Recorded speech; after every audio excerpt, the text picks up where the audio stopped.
হঠাৎ শুনে বাড়ির দরজার মধ্যে আওয়াজ, আল্লাহ করিম, আমারে কিছু ভিক্ষা দেও, আমি 3 দিনের না খাওয়া ক্ষুধার্ত। স্ত্রী ডাক দিয়ে কয়, স্বামী আমার একটু রেস্টে পড়ে যাও, ভিক্ষুকের বিদায় দাও, লোকটা অসহায়। স্বামীর মাথা গরম, জীবনে কেউরে ভিক্ষা দেই না, সময় নাই, যখন তখন মনে চায় দরজায় দাঁড়াইছে, কত বড় বেয়াদব, গালাগালি শুরু করছে।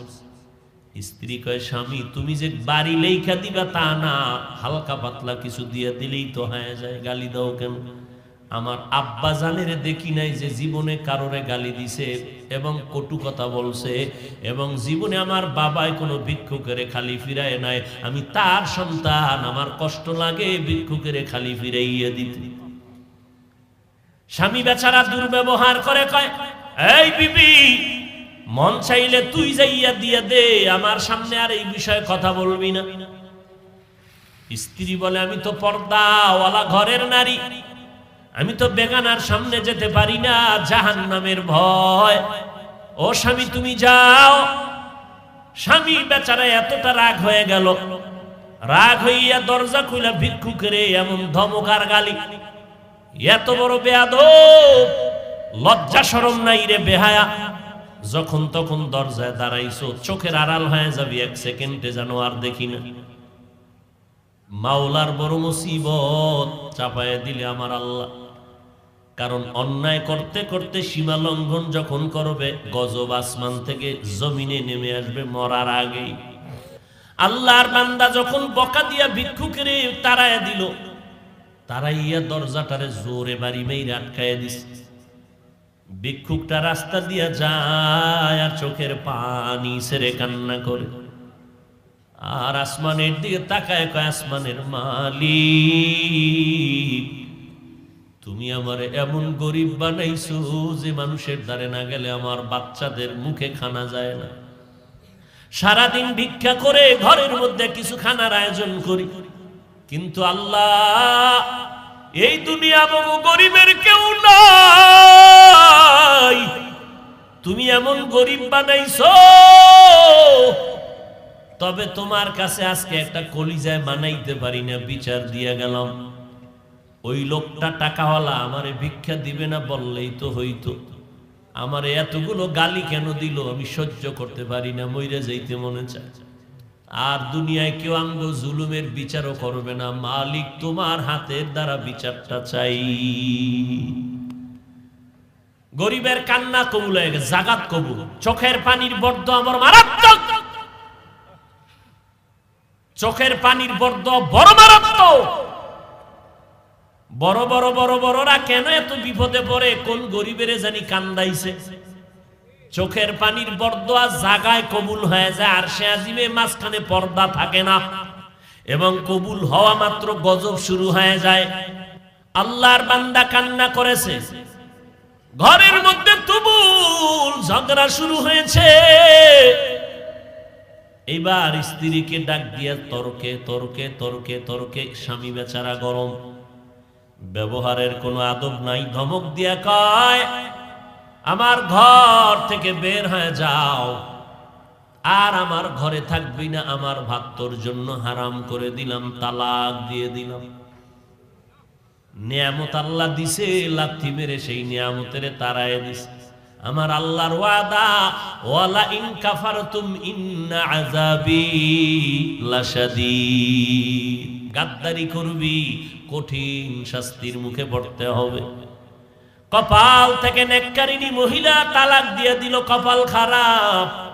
আল্লাহর বান্দি চোখের পানি ছেড়ে কান্না শুরু করলেন, কারণ জাতের মাইয়া যারা, জাতের অজাতের না, জাতের যারা মাইয়া, এরা টাকার দিকে তাকায় না, সম্মান আর ইজ্জতের দিকে বড় নজর করে। আমি জাতের মেয়ে, জীবনে কলঙ্ক আসবে কেন, স্বামী খারাপ পাই ভালো পাই, জীবনে আমার স্বামী হবে একজন আর কেউ না। কলঙ্কের বোঝা নিতে চাই না, কে তার কান্না থামাবে? বাধ্য হইয়া আল্লাহর বান্দি কান্না করে করে করে করে বাবার বাড়ি চলে গেল। ও বাবা, আমার কপাল খারাপ, আমার স্বামী আমারে বিদায় করে দিয়েছে।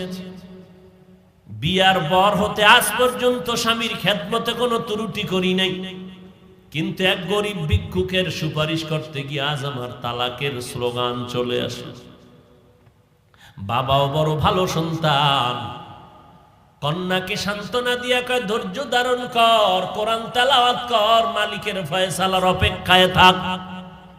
দীর্ঘ 1 বছর আল্লাহর বান্দি ঘরের মধ্যে পর্দা রক্ষা করে, কোরআন তেলাওয়াত করে, আর মাওলার দরবারে যায় নামাজে কান্দে। আল্লাহ, চাইছিলাম স্বামীটারে আমি হেদায়েতের পথে নিব, পারলাম না, কপালে নাই। আল্লাহ, তুমি এমন একজন স্বামী যদি আমারে কপালে রাখো, যেই স্বামী দিনদার হবে, একটা দিনদার স্বামী মিলায় দাও। দীর্ঘ 1 বছর পরে বিয়া হয়ে গেল, একজন দিনদার স্বামী পাইল। যদিও টাকা নাই, বাড়ি নাই, গরিব, কিন্তু আমার মাওলার বড় আশে। স্ত্রীর ওযুর পানিটা আগাইয়া দেয় আল্লাহ, স্ত্রীর গোসলের পানি আগায় দেয়, বাথরুমটা নিজে ধুইয়া দেয়, খানার প্লেটে গিয়া খেদমত করে, রান্নাঘরে গিয়া খেদমত করে। আল্লাহ, আমার মায়ার নবীর কেমন আদর্শ। আম্মা জান আয়েশা বলে, পাক করতেছি, নবী আয়েশা খেদমত করে, তরকারি আগায় দেয়। নবী একদিন বাজার থেকে রান্নার মাল কিনা নিজে হাতে কইরা নিয়ে যায়। একজন সাহাবী দৌড়ে কয়, নবী আপনি তো রহমতুল লিল আলামিন, আপনি কেন নিবে? ডাক দিয়ে কয়, সাহাবী, দায়িত্ব আমার, আমাকে পালন করার সুযোগ দাও। আমার দায়িত্ব পালন করতে হবে, আমি রহমতের নবী। এরে নবীর উম্মত, স্বামী এখন নামাজের আগে স্ত্রী কয় নামাজ পড়বা, রান্না বাড়ি বন্ধ। এক বেলার নামাজও যেন টাইমের থেকে উল্টা পাল্টা না হয়। নামাজ পড়বা, এরপরে রান্না হলে হলো, না হলে নাই। খাইয়া দেয়া বড় শান্তিতে, মরিচ দিয়ে খাইয়াও বড় কলিজায় শান্তি। এবার আমার মাওলা কিছু আপন বান্দাদেরকেও মহাপরীক্ষায় ফালায়। এবার আল্লাহর পরীক্ষা শুরু হয়ে গেল। একদিনের ঘটনা, হঠাৎ দুপুর বেলা খানা খাইয়া স্বামী আর স্ত্রী রেস্টে যাবে, কথাবার্তা বলতেছে নির্জন ছোট ঘরের মধ্যে। আল্লাহর পরীক্ষা, দরজার সামনে আওয়াজ, একজন ভিক্ষুক ডাক দিছি, আমি ভিক্ষার জন্য আসছি, আমারে একটু ভিক্ষা দাও, আমি বড় ক্ষুধার্ত। আল্লাহর বান্দি চিন্তায় পড়ে গেল, সেই আগের পরীক্ষা না জানি শুরু হয়ে গেছে। আল্লাহর বান্দি এবার স্বামীকে বলবে দূরের কথা, স্বামী লাফ দিয়ে উঠে কয়, বিবি, এমন একটা টাইমে ভিক্ষুক আমার দরজায় দাঁড়াইছে, খানার টাইম, ভিক্ষা দিব পরের কথা, দেখো কিছু খানা দেওয়া যায়নি। ওই নিমক হারাম টাকাওয়ালারা গরিবের লাথি মারতে চিন্তাও করে না। অথচ মদিনার নবী বলেন, গরিবেরা ধনী লোকের 500 বছর আগে জান্নাতে চলে যাবে। আল্লাহর বান্দা বলে, বিবি দেখো। এবার স্বামী বেচারা দরজা খুলে দেখে ভিক্ষুক, বৃদ্ধ মানুষ, হাঁটতে বড় কষ্ট হয়। বলে, আসেন, খাইছেন নি? কয়, খাই নেই। ঘরের দরজা খুইলা সামনে বসাইছেন একটা পাটির মধ্যে। ঘরে গেলেন, বিবি তাড়াতাড়ি কিছু দাও খানার জন্য। খানা দানা তেমন নাই, যা কিছু আছে দিয়ে তরকারি দিয়ে খানা দিল। আল্লাহর বান্দা খানা দিলেন। ভিক্ষুক ঘরের সামনে বসে বসে খানা খায়। হঠাৎ ঘরের মধ্যে আল্লাহর বান্দির নজর একটা পড়ে গেল ওই ভিক্ষুকের চেহারার মধ্যে। আল্লাহর বান্দি মহিলা ভিক্ষুকের চেহারায় অনিচ্ছায় নজর পড়ার পরে কেমন যেন শরীরের মধ্যে একটা কম্পন শুরু হয়ে গেল। মহিলা ঘরের মধ্যে গিয়া বালিশ চোখের সামনে নিয়ে কাপড় দিয়া চেপে কান্না করে। স্বামী ডাক দিয়ে কয়, বিবি তুমি কেন কান্না করো? বলে, আল্লাহর কুদরত দেখে কান্না করি। বলে, কি আল্লাহর কুদরত? বলে, ও স্বামী তুমি জানো না, যেই ভিক্ষুকটারে তুমি খানা দিয়েছো, এই ভিক্ষুকটার চেহারায় আমার নজর পড়েছে। আমার মনে সন্দেহ জাগতেছে, যেই লোকটা সামনের দরজায় বসা ভিক্ষার থালা নিয়ে আসছে, আমার কেনই যেন মনে হয় আমার আগের স্বামীর চেহারার মতো দেখা যায়। এবার স্বামী বেচারা চোখের পানি ছেড়ে কান্না করে, বিবি গোপন রাখতে চাইছিলাম, বলতে চাইছিলাম না, যেহেতু তুমি ধরেই ফেলেছো শুনে নাও, মাওলা কিন্তু সীমা লঙ্ঘন পছন্দ করেন না। তোমার মতো একটা নেককারিনী বিবি পাইয়া ওই স্বামী তোমার ঠিক আছে, তোমার মতো বিবি পাইয়া শুকর আদায় করে নাই, গাদ্দারি করেছে, জুলুম করেছে, আল্লাহ বেজার হয়েছে। বলো বিবি, তোমার ওই স্বামীর সাথে দূরত্ব কেন হয়েছিল? বলে একটা ভিক্ষুকের ভিক্ষাকে কেন্দ্র করিয়া আমার স্বামী গালাগালি করেছে, ভিক্ষা দেয় না, আমার আল্লাহ বেজার, তালাক দিয়েছে। আল্লাহর বান্দা ডেকে বলে, স্বামী বিবি আমার মাওলা যে কেমন দয়াময় মালিক, আমার আল্লাহ কেমন দয়াময়, কেমন রহমান, আমার আল্লাহ বড় দয়াশীল, আমার আল্লাহর মতো দয়াময় কেউ নাই। ওই স্বামীর ঘরে তুমি যেদিন ছিলা, ভিক্ষুক গিয়া ভিক্ষা চাইছিল, তোমার স্বামী কি ব্যবহার করেছিল? বলে, ও স্বামী আমার ওই পুরুষটা চূড়ান্ত গালাগালি করে ভিক্ষুকের কাঁদাইছে। এবার ডাক দিয়ে কয়, বিবি ওই দিন ভিক্ষুক ভিক্ষা চাইছিল, কিছু দিয়ে দিলেই তো হয় যায়, কিন্তু গাদ্দারি করার কারণে ভিক্ষুক এমন কান্না দিছে, আল্লাহ তাআলা ওই ভিক্ষুকের শুধু এখন ভিক্ষাই দেয় না, ভিক্ষা দেওয়ার আসল মালিকটা পর্যন্ত ভিক্ষুকের মাওলায় হাদিয়া দিছে। ওই দিনের ভিক্ষুক আর কেউ না, আমি স্বামী ছিলাম ওই দিনের ভিক্ষুক। আমি আমার মালিকের কাছে কান্না করার কারণে আজ আমারে আল্লাহ শুধু ভিক্ষাই দেয় নাই, আল্লাহ তাআলা ভিক্ষা দেওয়ার পুঁজি বড় মুক্তার দানা তোমাকে আল্লাহ আমারে হাদিয়া দিয়েছে। শুকরে নেমাত নেমাতাত আফজু কুনাত, কুফরে নেমাত আজকাফত বিরু কুনাত, হামদুলাকা শুকরে লাকায়া জুলমিনান, হাজিরিয়া নাজরি বরহালে মা। এর যুবক, বুড়া হওয়ার আগে যৌবনটারে বড় নেয়ামত মনে করিয়া কদর কর। বয়স হওয়ার আগেই তোর যৌবনটারে গুনাহ করিয়া নষ্ট করিস না রে বাবা। পায়ে হাত রেখে বলি, কয়দিন আর বাঁচবি? এই চিত্রাং নামের মহামারীতে যুবক মরিয়া গেল, গাছ পড়লো ঘরের উপরে, যুবকও মারা গেল, স্ত্রীও মারা গেল, কন্যাও মারা গেল। কয়দিন আর বাঁচবি রে যুবক? আজকে থেকে তওবা কর, আমার আল্লাহ শক্তি দিছে, শক্তিটারে দিনের কাজে লাগাও। আমি বলি না তুমি মাদ্রাসায় আসো, টুপি বড়, পাগড়ি বড়, আমগো মতো হুজুর হয়ে যাও, না, একবারও না। স্কুলে পড়ো আলহামদুলিল্লাহ, কলেজে পড়ো আলহামদুলিল্লাহ, চাকরি করো, ব্যবসা করো আলহামদুলিল্লাহ। তবে আমার মাওলার সাথে এতদিন যে গুনাহ করছো, আমার মাওলার থেকে দূরে সরছো, গাদ্দারি করছো, গুনাহ কইরা কইরা নিয়ামতের ঘুমটাকে নষ্ট করে, চেহারা নষ্ট করে ফেলছো। আজকে থেকে তওবা করে নেও, মা বাবার দোয়া নিয়ে চলবা, 5 বেলার নামাজ ছাড়বা না। তোমার মতো যুবক স্কুল কলেজে পড়ে, 5 বেলার নামাজি অভাব নাই, তুমি কেন পারবা না? তোমার মতো বান্দা কৃষি কাজ করে, নামাজ ছাড়ে না, ড্রাইভারি করে, নামাজ বাদ দেয় না, তুমি কেন পারো না রে বাবা? আল্লাহর ধরাটাকে তুমি স্বাভাবিক মনে করছো, আল্লাহর কোরআনটাকে মিথ্যা মনে করেছো। আমার আল্লাহর ধরা বড় কঠিন, আমার আল্লাহর কথা সত্য, সব কোরআনে বয়ান আছে। কি অন্যায় করলে কি শাস্তি হবে আল্লাহ সব বলে দিয়েছেন। আজকে তুমি বাহাদুরের মতো চলো না, যেদিন সাদা কাপড়ে ডুববা সব বাহাদুরি বন্ধ হয়ে যাবে। অন্ধকার কবরে গেলে ওই সময় বুঝবা অন্যায় করার কেমন স্বাদ। অতএব আল্লাহর কোরআন সত্য মনে করিয়া, নবীর কথা সত্য মনে করে, ওলামায়ে কেরামের কথা সত্য মনে করিয়া আল্লাহর কাছে তওবা করে নাও। মনটাকে বুঝাও রে মন, আমার মতো যুবক জীবনে মাদ্রাসায় পড়ে না, আলিফ বা তাও জানে না, স্কুল কলেজে পড়িয়াও যদি নামাজ পড়ে আমি কেন পারি না? কপাল আমার এত কেন খারাপ?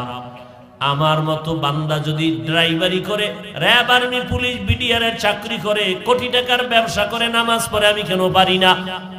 এরে আম্মা জানেন, আপনার মতো বহু মা এখনো এই এলাকার মধ্যে আছে, 5 বেলার নামাজ পড়ে, রাতে তাহাজ্জুদের নামাজও পড়ে, পর্দা করে, হালাল খায়, বেপর্দায় কোথাও যায় না। ও আম্মা জান, আজকে সময় আছে, তওবা করে নেন। বৃদ্ধ বাবাজিরা আল্লাহর কাছে তওবা করেন। কয়দিন আর বাঁচবেন? মরণের আগে তওবা করে নেন। আজকে থেকে নামাজ ছাড়বেন না, বেপর্দায় চলবেন না, দাড়ি কাটবেন না, জবানের দ্বারা গীবত, শিকায়াত, গালাগালি করে গুনাহগার হবেন না, হাতের দ্বারা জুলুম করবেন না, মা বাবার দোয়া নিয়ে, ওলামায়ে কেরামের পরামর্শ নিয়ে আমল করবেন, 5 বেলার নামাজ পড়বেন। গলায় ছুরি আসলে মরে যাব, তারপরও নামাজ ছাড়ব না। তবে সবার কপালে তওবা নসিব হবে না। বন্ডদের বিরুদ্ধে গীবত হইলেও গীবত করবা ঈমান বাঁচাবার জন্য। আলেমরা বলবে তাদের নাম নিয়ে, এটা বললে গীবত হলেও সওয়াব। বলো, গীবত হলেও। এবার দলিল নাও। ওয়াইলুল লিকুল্লি হুমাযাতিল লুমাযা আল্লাযী জামাআ মালান ওয়া আদ্দাদা। আসেনি? ব্যাখ্যা পড়ো, কয় পারি না। বাংলাও পারো না? বাংলা না পারলে মর। বাংলাও পারবি না তো দুনিয়াতে আইছো কেন? বাংলা কোরআন পড়ো, কয় কিনার টাকা নাই। লাগবে না কেনা, লাগবে না টাকা, মোবাইলে ডাউনলোড করো, বাংলা কোরআন লিখে সার্চ দাও, এরপরে ওয়াইলুল্লি সূরাটার ব্যাখ্যা পড়ো। 30 পারার মধ্যে যাও, শেষে ওখানে দেখবা গীবত করা হারাম, গীবত করা হারাম, গীবত করা হারাম। 4 কারণে গীবত করা ওয়াজিব। কার গীবত করবে, কে করবে, বিস্তারিত দেওয়া আছে। 2 নাম্বার কথা হলো ভণ্ডদের বিরুদ্ধে, বাতিলের বিরুদ্ধে আমার নবী কথা বলেছেন। অতএব ভণ্ডদের বিরুদ্ধে কথা বলা হিংসা না, বরং মদিনাওয়ালা নবীর সুন্নাত। ভণ্ড বাতিলের বিরুদ্ধে কথা বলা হিংসা না সুন্নাত? আমার আল্লাহর কোরআন নিয়ে তুমি কলম দরবার, আমরা চুপ থাকবো না? এক মাওলানা ইসলামের ব্যানার লাগায় কয় কোরআন শরীফের মধ্যে জাল। কয় কেমন জাল? কয় হাদিসের থেকেও বেশি জাল। ঈমান আসেনি? আল্লাহ মাফ করে। অথচ ১৫০০ বছর পর্যন্ত কত বড় বড় বড় বড় বেঈমানেরা অপচেষ্টা করলো, কোরআনের ভুল পাওয়া যায়নি। আজ পর্যন্ত একটা ভুল কেউ বের করতে পারে নাই। বরং বহু বিধর্মীরা কোরআনের কাছে গিয়া মাথা নত করে মুসলমান হয়ে গেছে। কথা ঠিক নেই? এই সাউন্ড কমাও করে। এরে নবীর উম্মতের দল, বহু বিধর্মী ভুল পাইল না, বরং মাথা নত করে মুসলমান হয়ে গেল। কিন্তু কপাল আমাদের বাঙালিদের খারাপ। ১৫০০ বছর পর সোনার বাংলায় কোন পণ্ডিতের জন্ম হলো, যিনি ইসলামের ব্যানার লাগাইয়া মাওলানা, আমার মতো লঙ্গি পরা মাওলানা না, বড় দামি টাইটেলওয়ালা মাওলানা কয় কোরআনের মধ্যে জাল, কোরআনের মধ্যে ভেজাল। এই বয়ান যদি উম্মতের অন্তরে ঢুকে আর কোরআনের প্রতি ভক্তি থাকে, গলায় পাড়া দিয়ে জিজ্ঞেস করা লাগে, এই বয়ান পাবলিকের শুনেইছো কেন? বল, কি ইসলামের লাভ কি? জুমার আগে সুন্নত লাগবে না, এটা আম মানুষের বললে লাভ কি? ইসলামের লাভ কি? নবীরা ভুল করছেন, এই কথা উম্মতের শুনাইলে ইসলামের উপকার কি? উপকার টুপুকার বুঝি না, আমি মুরব্বী কইছে এটি করতে হবে। আল্লাহ হেদায়েত দান করুন। আরো জোরে বলেন। কষ্ট লাগতেছে না? হায় হায়, হিংসা না রে বাবা, পায়ে হাত রেখে বলছি, মুমিন ঈমান বাঁচাবার জন্য। আসলে যদি হিংসা নিয়ে চলতাম, হ্যাঁ, একেবারে যে আমি দুধের ধোয়া তা না, কান ধরে টান দিলে মাথা চলে আসে। হয়তো আমি অন্যায় করিনি একটু, আর একজনে করছে তাল, ওই তালের বাড়িতে আমার মাথায় বাড়ি। আমি একজনারে কিছু বলি নাই, লেখি নাই, আমার পাশের এক জাতি ভাই লেখছে তো কওমি ঘরানার, এই জন্য সব কওমিদের উপরে বদনাম। যদি হিংসাই আমি হাফিজুর রহমান করতাম, পৃথিবীতে আসার পর থেকে সময় যখন টুপি লাগাইছি আজও পর্যন্ত সেই টুপি পাস করলি, জীবনে অন্য টুপি মাথায় পড়ি নাই।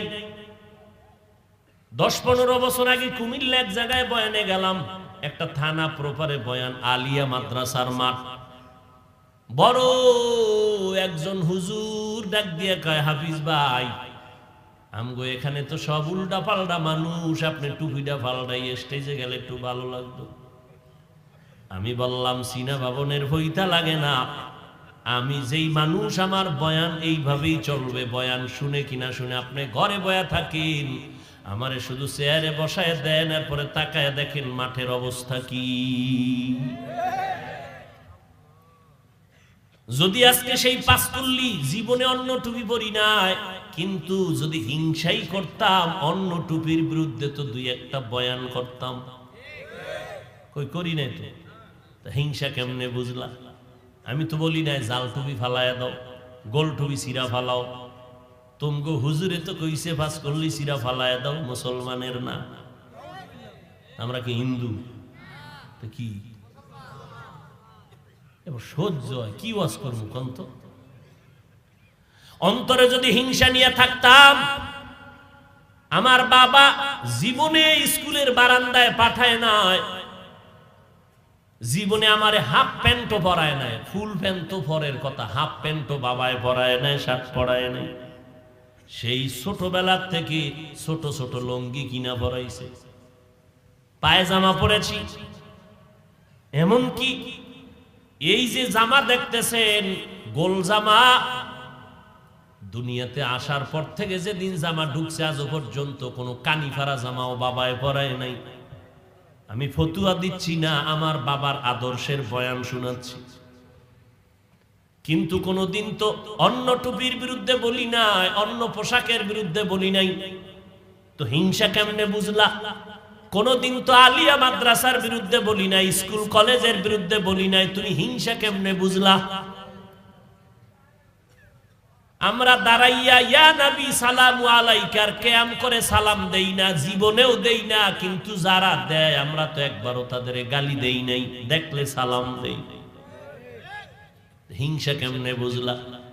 কওমি মাদ্রাসায় জীবন ভর পড়েছি, কোনদিন আলিয়া মাদ্রাসায় যাই না, অথচ যেই মাদ্রাসায় ছোট থেকে বড় হইয়া লেখাপড়া করছি, বরগুনা পীর সাহেবের মাদ্রাসা, এক পার্শ্বে আলেম পর্যন্ত বিশাল আলিয়া মাদ্রাসা, পার্শ্বে কওমি মাদ্রাসা, কয়েক ক্লাস পড়ানো হয়। কোনদিন আলিয়া মাদ্রাসার বিরুদ্ধে বলি নাই, স্কুল কলেজের বিরুদ্ধে বলি নাই, জীবনভর কওমি মাদ্রাসায় পড়লাম।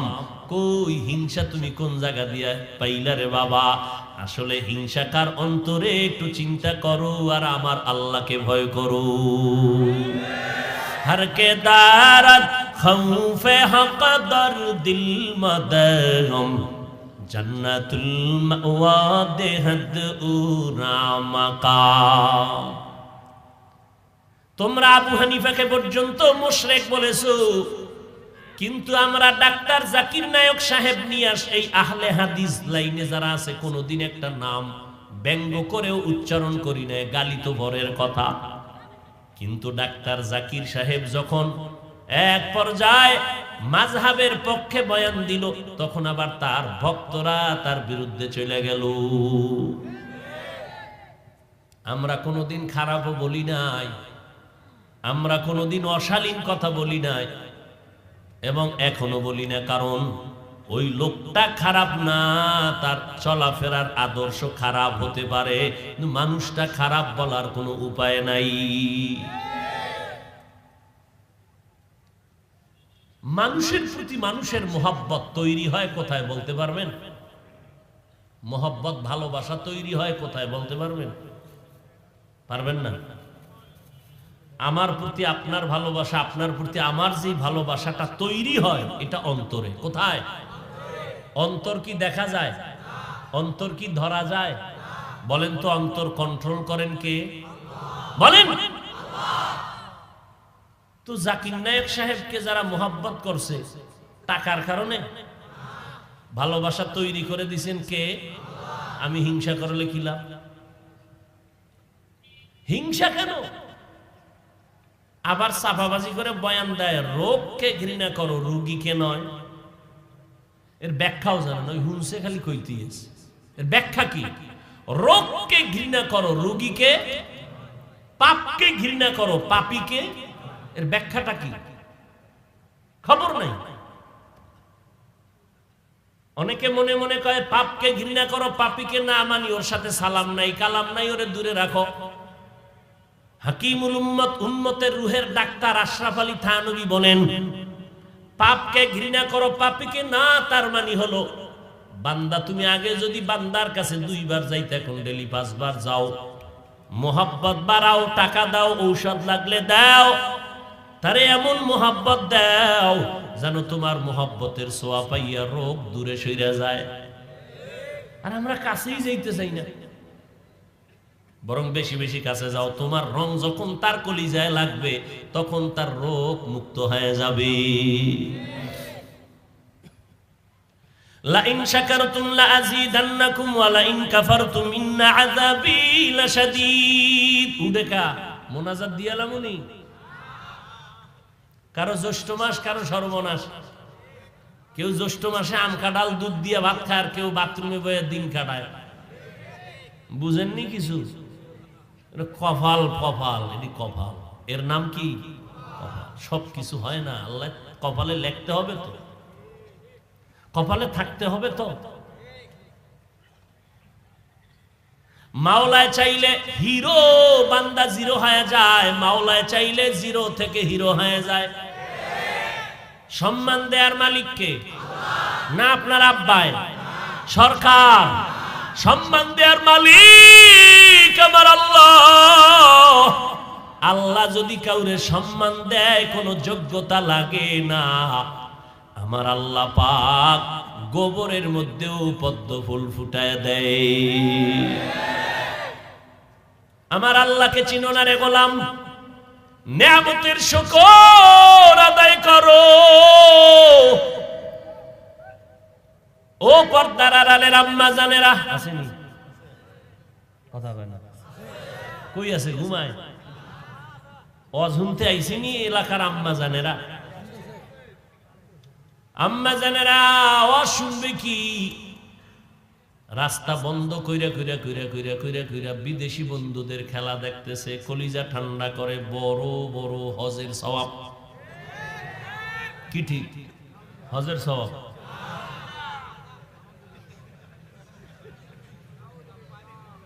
গাড়ি নিয়ে ঢুকতেছি, কি ব্যাপার? রাস্তা আটকাইয়া খেলা চাও কেন? কয় আপনার ভাল না লাগলে 10 কিলোমিটার ঘুরে এরপরে ফজরের পরে বাসায় যাও, রাস্তা আমার আব্বাই বানাইছে। মদিনার ইসলাম কয় মানুষের চলাচলের পথকে ব্যাহত করে আটকাইয়া কোনো কাজ করবি, আমার আল্লাহ তোরে লানত দিবে। সারা রাত ঘুম নাই, নামাজ নাই, রোজা নাই, পর্দা নাই, এমন জোরে এক একটা গুলকির গোলের আওয়াজে চিৎকার দেয়। চিৎকারের কারণে বিল্ডিং এর মধ্যে, ঘরের মধ্যে ঘুমের বাচ্চা লাফ দিয়া ভয়ে উঠে যায়। ঘুমান্ত মানুষ ভয় পায়, ওখানে কি হইলো? ডাকাত আইলো না চোর আইলো? খবর নাই। কে বলবে এই কথা? যারে দিয়া ভূত সারামু তারেই যদি ভূতে পায় তো উপায় কি? जिंदगी में बंदगी तू करना है,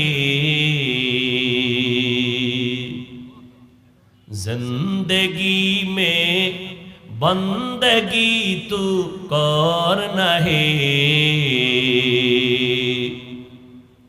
जिंदगी बे बंदगी शर्मिंदा है, जिंदगी बे बंदगी शर्मिंदा है। दुनिया में हो दुनिया का ताल्लुबगार ना हो,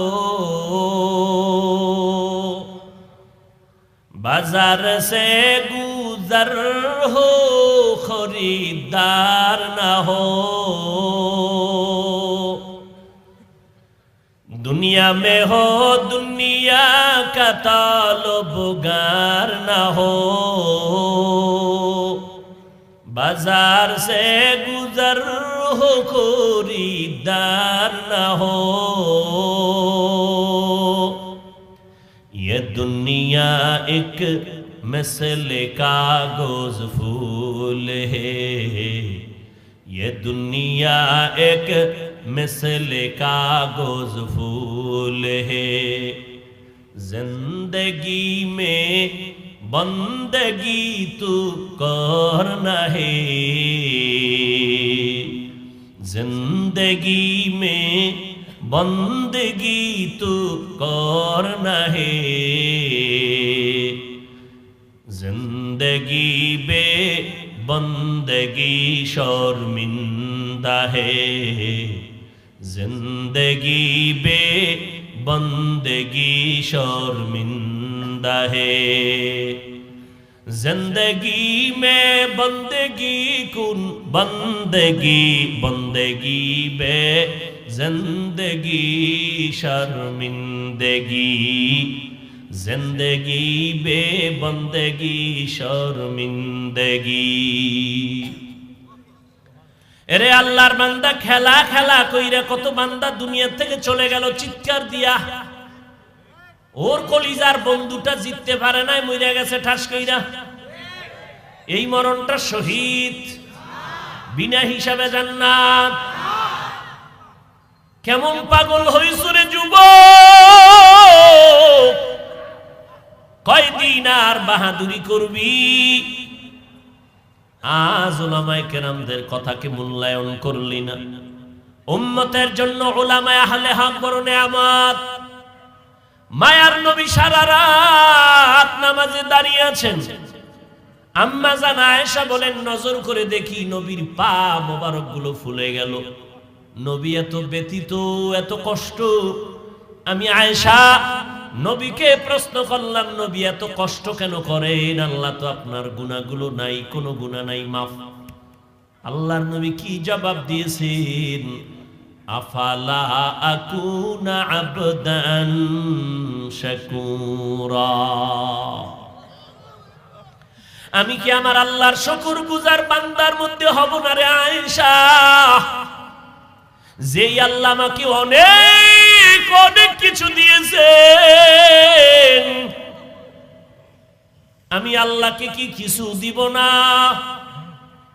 যেই আল্লাহ তোমাকে আমাকে বাড়ির মালিক বানাইছেন, গাড়ির মালিক বানাইছেন, যে আল্লাহ এত সুন্দর সম্মানের চেয়ারে বসাইছেন, সে আল্লাহরে তুমি আমি কি দিয়েছি? তোমার আমার গুনার খবর যদি জানতো, কেউ সম্মান করত না, সালাম দিত না। আল্লাহ গোপন পর্দা লাগাইয়া দিছেন। আল্লাহ এত সুন্দর কণ্ঠদান করেছেন, যদি হিসাব নেয় বান্দা কি জবাব দিব? এই যুবকেরা, সারা রাত মোবাইলের স্ক্রিনে তাকাইয়া যেই চোখ দুইটা দিয়া তুই গুনার কাজ করো, গুনাহের দর্শন করো, আমার মাওলায় যদি তোরে অন্ধ বানাইতেন, বল কেমনে তুই মোবাইলে গান শুনতি আর দেখতি? সায়েদাবাদ বাস টার্মিনালে যা, কত অন্ধ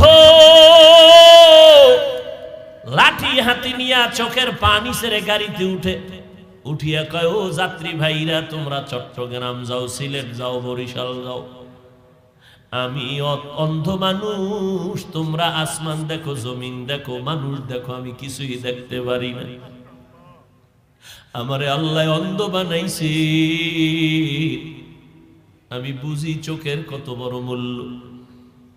আমারে তোমাদের দয়া হলে একটু যাত্রা পথে আমারে 2-1 টাকা দাও, তোমরা যদি আমারে 2-1 টাকা দাও, আমি এই টাকা নিয়ে সন্ধ্যাবেলা কিছু ডাল চাল নিয়ে ঘরে যাব। আমার ঘরে স্ত্রী আছে, আমার 2টা সন্তান আছে, ওদের পেটে ক্ষুধা, খানা পায় না সারাদিন।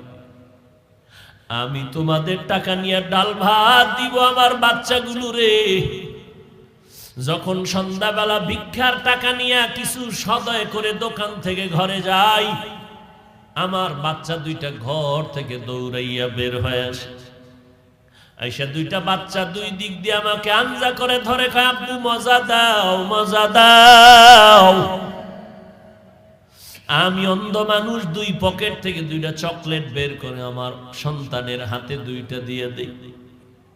সন্তান 2টা 2 যুগ দিয়া গলা জড়ায় কয়, চুমা খায় আর কয় আব্বু তুমি কত ভালো, তুমি কত সুন্দর। আমি বাচ্চা দুটোরে কোলে জড়ায় কান্না করি আর বলি, ও মালিক, আমার সন্তানগুলো আমারে দেখে আর বলে আমি নাকি অনেক সুন্দর, কিন্তু আজও পর্যন্ত আমি দেখতে পারলাম না আমার কলিজার সন্তানগুলো কত সুন্দর। তুমি আমারে অন্ধ বানাইছো। এ যুবকেরা, দুনিয়াতে ভালো হইয়া আসছে, কিন্তু অনেক মানুষ অসুস্থ হইয়া অন্ধ হয়ে গেছে। তোর অন্তরে কি ভয় লাগে না? আল্লাহ যদি তোর চোখের পাওয়ার নিয়ে যায়, জীবনে কোনো ডাক্তার আর পাওয়ার ফিরায় দিতে পারবে না। আজকে গুনাহ করতে করতে তোর চেহারাটা আয়নার কাছে নিয়ে দেখ, তোর চেহারার মধ্যে কোনো লাবণ্যতা নাই, কোনো উজ্জ্বলতা নাই। এই পর্দার আড়ালের আম্মা জানেরা, মাওলার নিয়ামতের শুকর আদায় করি ওরে মা। ভালো স্বামী যদি পাও তোমার নিয়ামত। কত মা বিয়ার 10 বছর হলো সন্তান পায় না, কত তাবিজ তদবিরের জন্য দৌড়ায়। এরে আম্মা জান, সন্তান পাইয়া যদি মানুষ বানাইতে না পারেন, কপাল বড় খারাপ। এরে মা, মদিনার নবী আপনাদের কত মর্যাদা দান করেছেন।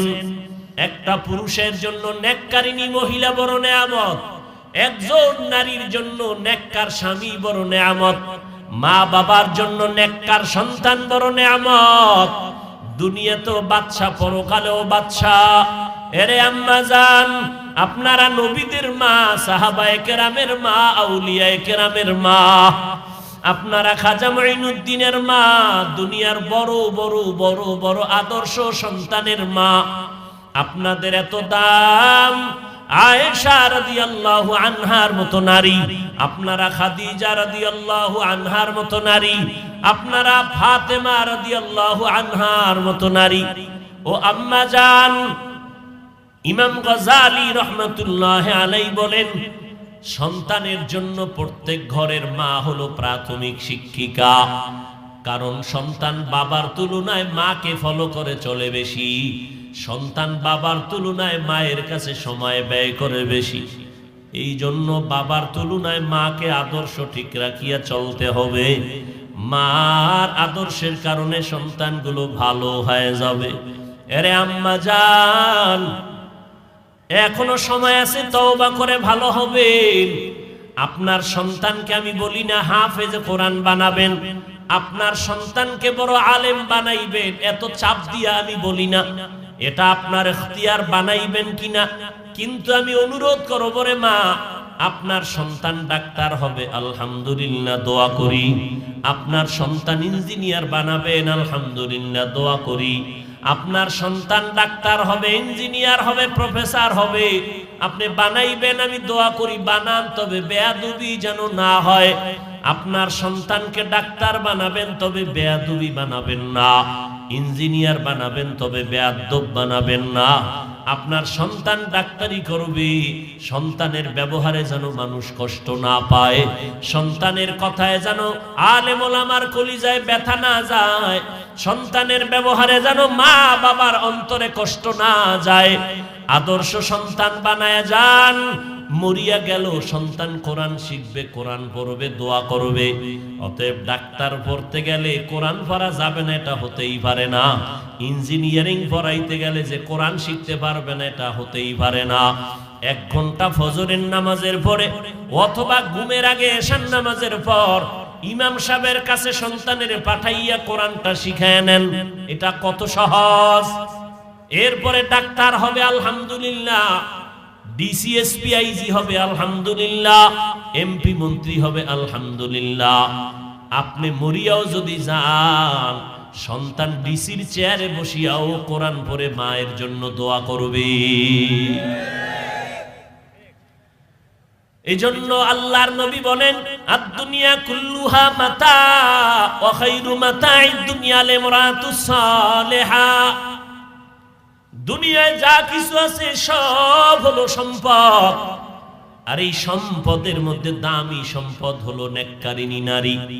এই আম্মা জান, ও এলাকার মুসলমান, যারা 5 বেলার নামাজ পড়নেওয়ালা একটা স্ত্রী ঘরে পাইছেন, সেজদায় পড়ে দোয়া করেন, শুকর আদায় করেন, আপনার মতো ভাগ্যবান পুরুষ এই জমিন। এরে আল্লাহর বান্দারা, কিন্তু কপাল খারাপ, মাওলায় অনেক সময় অনেকের নেয়ামত দেয় পরীক্ষার জন্য, বান্দা পরীক্ষায় নেয়ামত ধরে রাখতে পারে না, বরং পাইয়া আরো গাদ্দারি করে। গরিবী হালাতে খুবই মাওলারে ডাকছে, মাওলায় যখন টাকা দিছে মাওলারে ভুলে গেছে। আছে না নাই? আরে আল্লাহর বান্দা, যখন তোমারে কেউ চিনত না, তুমি অত্যন্ত দুর্বল, এখন তোমারে আল্লাহ পাক চেয়ারম্যান বানাইছে, মেম্বার বানাইছে, ভালো আলেম বানাইছে, মাদ্রাসার বড় ওস্তাদ বানাইছে, কিন্তু এখন তোমার ব্যবহার শুনলে মানুষ কষ্ট পায়। তোমার জবানে এখন মিষ্টি নাই, শুধু আঘাত আর আঘাত। আল্লাহর বান্দাকে আমার আল্লাহ একটা নেককারিনী মহিলা দান করছেন স্ত্রী রূপে, কিন্তু লোকটা বড় গাদ্দার, ভালো স্ত্রী পাইয়া নিয়ামত ধরে রাখতে পারে নাই। ওই আল্লাহর বান্দি ভালো বাবার সন্তান, ঘরে আসছে 5 বেলার নামাজ, 1 বেলার নামাজও বন্ধ নাই। স্বামী নামাজ পড়ে না, কিন্তু স্ত্রী নামাজ পড়ে, ঘরের মধ্যে সব সময় ওযুর সাথে থাকে। আল্লাহর বান্দি ঘরের মধ্যে যতবার খানা পাকায় বিনা ওযুতে পাকায় না, ঘরে থাকে ঘুমের টাইম ছাড়া মাথার ওড়না পরে না। আল্লাহরে ভাবা এত সহজ? বড় কঠিন রে বাবা। কয়জন আল্লাহর আশেক দাঁড়ায় বলবেন, আমার ঘরের স্ত্রী ওযু ছাড়া রান্না করে না, আমার ঘরের মহিলা মাথার কাপড় কখনো ফালায় না। এত সোজা না রে বাবা। নামাজের দ্বারাই ইবাদতে মজা লাগে না কেন? কয় বেনামাজির পাক খাইছি। মজা পাই না কেন? বেপরদাওয়ালা নারীর পাক খাইছি, ভাল লাগে না। ইমানের পয়েন্ট কমতেছে, ইমানের রুহানিয়ত কমতেছে।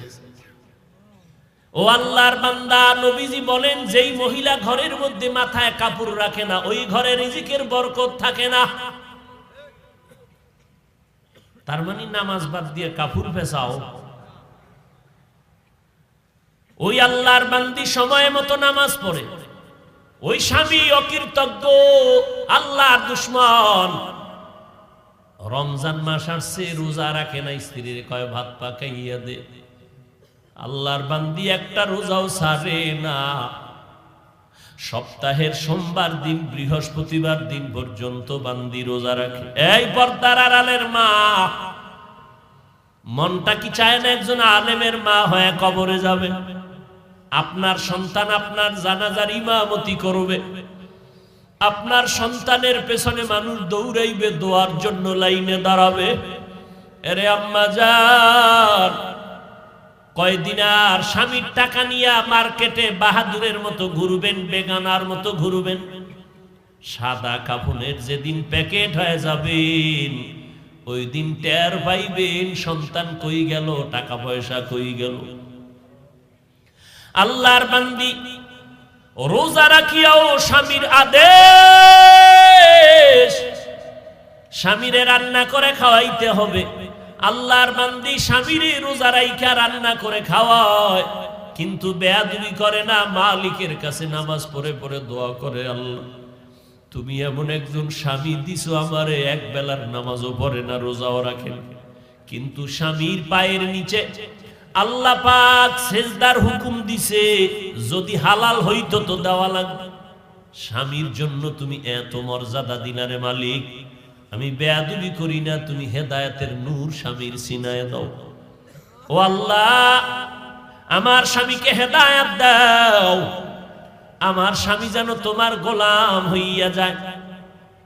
ঘরের থেকে বাইরে যায়, স্ত্রী দোয়া করে, ও আল্লাহ আমার স্বামীরে হেফাজত করো, আমার স্বামীর চাকরি ব্যবসায় তুমি বরকত দিয়া দাও। কয়জন ঘরের মা আছেন যে স্বামীর জন্য দোয়া করেন, মালের জন্য, ব্যবসার জন্য দোয়া করেন? মা উল্টা দিকে চলে, স্বামী কামাই করে, টাকা নিয়ে পার্কে পার্কে দৌড়ায়। আমার আম্মা জানেরা, স্বামীর ঘামের টাকা দিয়ে আম্মা জান গুনার কাজে টাকা খরচ করে।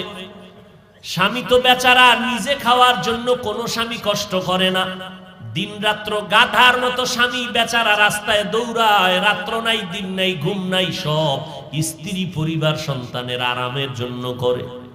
কিন্তু আম্মা জানেরা মূল্য দেয় না। স্বামীরে কয়, স্বামী আমার জন্য একটা জিনিস আনবানি, স্বামীর পকেটে একটা টাকাও নাই, তারপরও কয় আসবো, নিয়ে আসবো। জানতে দেয় না যে আমার পকেটে টাকা নাই। বাজারে যাইয়া ঘুরে, আমার বন্ধু কই, আমি কিছু টাকা ধার নেওয়া লাগবে, কারণ আমার স্ত্রীর ওয়াদা দিয়েছি, স্ত্রীর মন রক্ষা করা লাগবে। ও আম্মা জান, তুমি জানো না স্বামী তোমার জন্য কি পরিমাণ ত্যাগ স্বীকার করলো, এত কষ্ট করে। আল্লাহর বান্দা বন্ধুর কাছে টেলিফোন করলো, 1000 টাকা দাও, টাকা নাই। এভাবে কয়েকজনের কাছে ঘুরে ঘুরে অল্প টাকা নিয়ে স্ত্রীর জিনিসটা নিয়ে আসছে, নিয়ে স্ত্রীর হাতে দিছে। স্ত্রী খুশি, স্বামী বেচারা টেনশন, আমি ধার করা টাকা কেমনে দিব। ওয়াদা দেওয়া আছে 5 দিন পরে দেওয়া লাগবে। ঠিক ওয়াদার দিন পাওনা দাঁড়ায়, কয় বন্ধু টাকা দে। কয় ভাই একটা দিন সময় দাও। গালাগালি শুরু করছে। স্ত্রী শুনে কয় কি ব্যাপার, লোকটা গালি দেয় কেন? কয় টাকা ধার আনছি। কেন? কয় আমার একটা কাজে আনছিলাম। তো কয় না, তোমার মন রক্ষা করার জন্য আনছিলাম। আরে আম্মা জান, ওই আল্লাহর বান্দি, এত বড় নামাজি বান্দি, স্বামীর জন্য দোয়া করে, আল্লাহ ব্যবসায় বরকত দাও। কিন্তু অকৃতজ্ঞ বেঈমান একটা নেককারিনী স্ত্রী পাইয়া শুকর আদায় করলো না, কপাল বড় খারাপ। মাওলায় দিছিলেন দয়া কইরা একটা ভালো মহিলা, কিন্তু ধইরা রাখতে পারে নাই নিমক হারামে। আমার নবীকে 13 বছর দেখলো, বয়ান শুনলো, তারপর আবু জাহাল কালেমা পড়ে নাই। এই জমিনে কিছু শক্ত অন্তরওয়ালা থাকবে, কোন বয়ানে তাদের দিলটা নরম হবে না, তওবা করার ভাগ্য হবে না। তবে 2-1 আল্লাহর বান্দা মরণের কথা স্মরণ করিয়া যদি তওবা করে, আল্লাহকে ডেকে ডেকে বলে, হে মালিক, এই ময়দানে আমার মতো গুনাহগার কেউ নাই। গুনার কারণে হাত না পাক, চোখ না পাক, জিহ্বা না পাক, অন্তর না পাক। এই অবস্থায় যদি তওবা না করিয়া কবরে যাই, ওই অন্ধকার কবরে কেউ নাই, কেউ নাই। অন্ধকারের ঘর, মাটির ঘর, আল্লাহ পাকের দরবারে যদি জবাব দিতে না পারি, গ্রেফতারি পরোয়ানা শুরু হয়ে যাবে। ওই কবর জাহান্নামের আগুনে ভরে যাবে। আল্লাহর কাছে তওবা করো। মরিয়া গেলে যাব, হায়াতের মালিক আল্লাহ, ইজ্জতের মালিক আল্লাহ, রিজিকের মালিক আল্লাহ।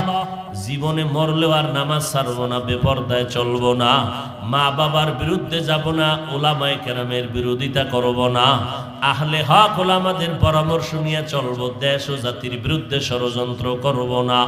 তওবা করার মতো যদি অন্তর তৈরি হয়, মুনাফিকি যদি না থাকে, খাঁটি তওবার অন্তর যাদের অন্তরে আছে, নিয়ত আছে, আল্লাহর মোহাব্বতে 2 হাত আমার আল্লাহকে দেখাইয়া দাও।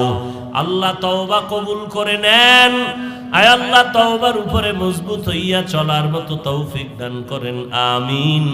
আলহামদুলিল্লাহি রাব্বিল আলামিন। والصلاة والسلام على سيد الأنبياء والمرسلين وعلى آله وأصحابه أجمعين يا أرحم الراحمين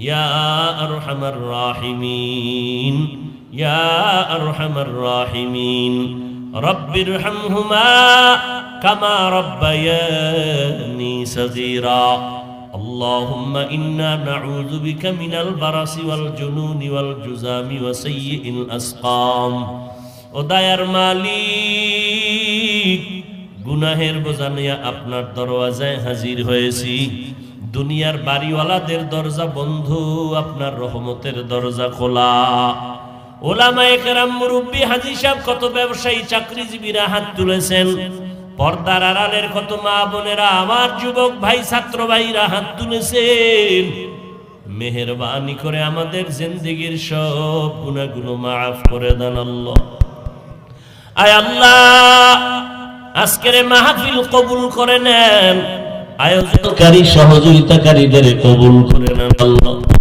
আয় আল্লাহ এলাকার ঘরে ঘরে শান্তি দান করেন আল্লাহ মা বোনদের আবেদা পর্দানিশী বানায় দেন সন্তানগুলো নেককার বানায় দেন সারা দুনিয়ার মানুষগুলো মাফ করে দেন মহামারী থেকে মুক্ত করে দেন আল্লাহ বাংলাদেশ শান্তির দেশ বানায় দেন প্রশাসনিকভাবে যারা কাজ করে দিনের খাদেম বানায় দেন সরকার থেকে সকল জনপ্রতিনিধিদেরকে দিনের খাদেম বানায় দেন আয় আল্লাহ ব্যবসা যারা করে চাকরি করে কামাই রুজিতে হালাল ভাবে বরকত বাড়ায় দেন হারাম থেকে হেফাজত করেন আল্লাহ অভাব দূর করেন ঋণ আদায়ের ব্যবস্থা করে দেন আয় আল্লাহ সমস্ত মাদ্রাসাগুলো কবুল করে নেন মসজিদগুলো কবুল করে নেন আয় আল্লাহ সমস্ত শিক্ষা প্রতিষ্ঠান নবীর আদর্শওয়ালা বানায় দেন রব্বুল আলামিন দিলের ন্যাক আশা পূরণ করে দেন আয় আল্লাহ উলামায়ে আহলে হকের বিজয় দান করেন ইসলামের ব্যানারওয়ালা দুশমন থেকে হেফাজত করেন বাতিলের মোকাবেলায় বিজয় করে দেন আয় আল্লাহ মিথ্যা মামলায় জড়িতদের মুক্তির ব্যবস্থা করে দেন আল্লাহ আয় আল্লাহ ইলম হিকমত আমলে বরকত বাড়ায় দেন রিয়া হাসাদ কিবির দূর করে ইখলাস দান করেন চলার পথে ইজ্জতের সাথে হেফাজত করেন আয় আল্লাহ সারা দুনিয়ায় নিরাপদে খেদমতের জন্য কবুল করে নেন আয় আল্লাহ মুখালিফের মুওয়াফিক বানায় দেন রব্বুল আলামিন ময়দানে কামিয়াবির সাথে খেদমতের জন্য কবুল করে নেন প্রতিবন্ধকতা দূর করে দেন সুন্নতওয়ালা জিন্দেগি দান করেন আয় আল্লাহ ঘরে ঘরে সুন্নতের আমল জারি করে দেন আয় আল্লাহ নবীজির রওজা বাইতুল্লাহ জিয়ারতের তৌফিক দান করেন আয় আল্লাহ সুস্থতার নিয়ামত বাড়ায় দেন আমরা যারা হাত তুলেছি জানি না কারো মা নাই বাবা নাই অন্ধকার কবর থেকে দোয়ার অপেক্ষায় ছেড়ে সন্তান ওই মা বাবার চেহারাটাও কি মনে পড়ে না ওই মা বাবার জন্য কি মায়া হবে না ও মালিক জানি না এই ময়দানে কারা ইয়তীম বাবার আদর পায় না বাপ হারাইয়া মা হারায় বড় অসহায় গুনার কারণে দিলটা পাথর চোখে পানি নাই কান্নাওয়ালা চক্ষু দান করেন আল্লাহ কান্নাওয়ালা চক্ষু দান করেন ও সন্তানেরা যেই মা বাবা জীবন ভর তোমার আমার জন্য কেঁদে কেঁদে দোয়া করলেন